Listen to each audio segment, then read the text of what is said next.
Please, Rajiv ji, not all. Please take your seat. There, Rajiv ji, बैठ जा माननीय मंत्री.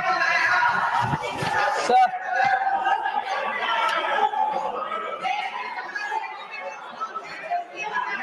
Please,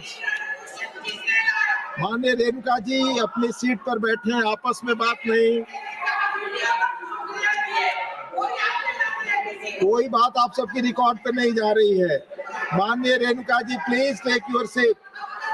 please take your seat.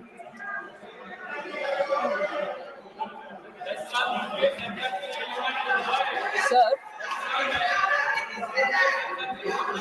I'd like to respond to one of the points which former finance minister raised.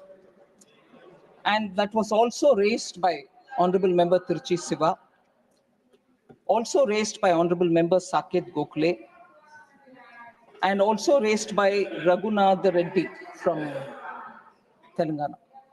No, from Andhra, sorry. Saying you have given a certain projection for direct tax collection, but having foregone 1 lakh crore in the name of the tax relief that we've given up to 12 lakh rupees salary or income. How is that number right? It's a question which has been asked, and I think it's a very important question for which answers should be given, sir. It's not a mistake, or we have not just deliberately just put a number. I'll explain how mind has been applied, and the Department of Revenue has really looked into the details and only then come with a number. And if anything, in the last 5 years, our budget estimates have been commented upon by many observers who say yours is a very conservative estimate. Even for them, I had just said then and now, ours is not conservative, it is realistic. We don't overestimate, we are realistic. So even this year, when we have given the number for revenue buoyancy, the number is realistic. And I'll tell you why, sir. Yeah. Please. No, I'll tell you. John Brittashi, no comment, please. No, John Brittashi, no comment, please. We'll answer it. Please take your seat. Nothing is going on record. Nothing is going on. Sir, taxes on income, sir, is a broad category. It includes individuals and tax-paying entities other than companies under the Income Tax Act of 1961. So it also includes securities transaction tax. But in the BE 2526, taxes on income, if you exclude security transaction tax, is estimated to at 13.60 lakh crore. This represents a growth of 13.1% over 24-25 RE, which implies a buoyancy of 1.30. Sir, if you were to look at the buoyancy, this buoyancy is lower than the average buoyancy of 1.74, which is obtained in the last 5 years, which ends in 23-24. If I were to take the 5 years ending 23-24, the buoyancy was 1.74. What we are now saying for this year is 13.1. Sorry, 1.30. And if I were to look at not 5 years past, but only 3 years past, the buoyancy was 1.94. So 3 years average 1.94, 5 years average 1.74, but what we're giving now is only 1.30. So there is no way in which we have done any calculation error. And therefore, even as I explained this, sir,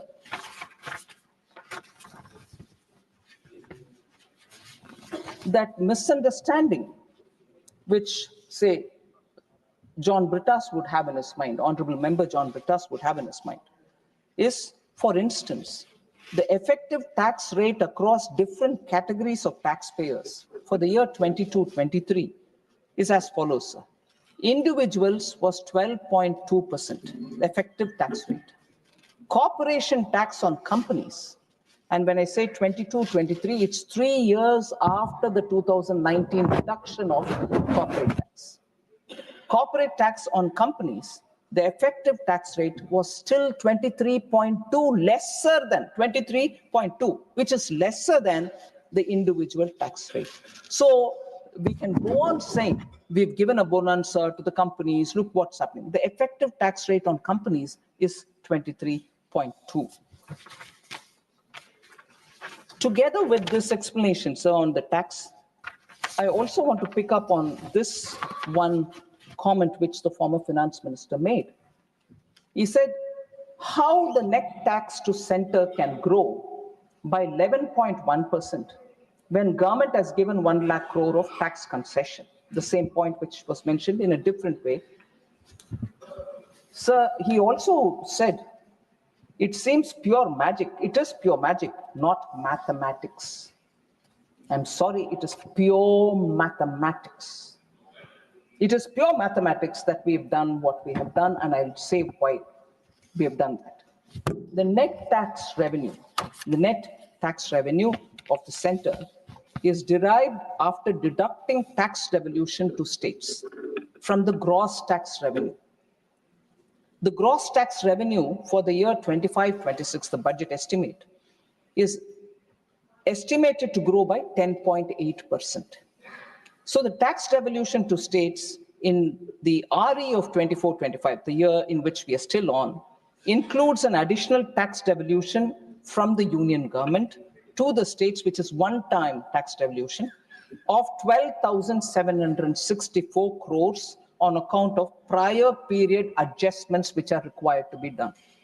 So if this adjustment amount is excluded, then the tax devolution to the states in the year 25-26, the forthcoming year, is 11.5%, higher than the RE 24-25.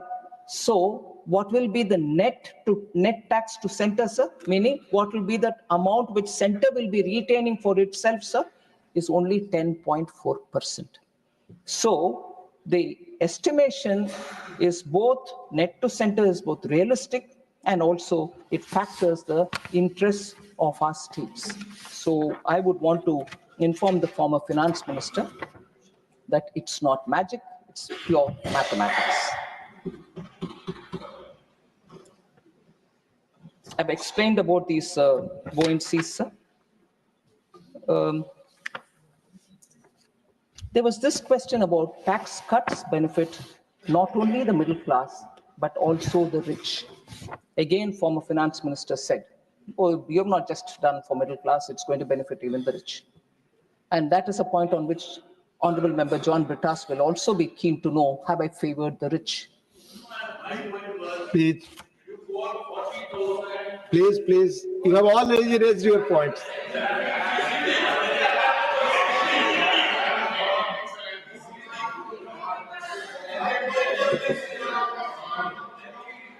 Yes, put your question.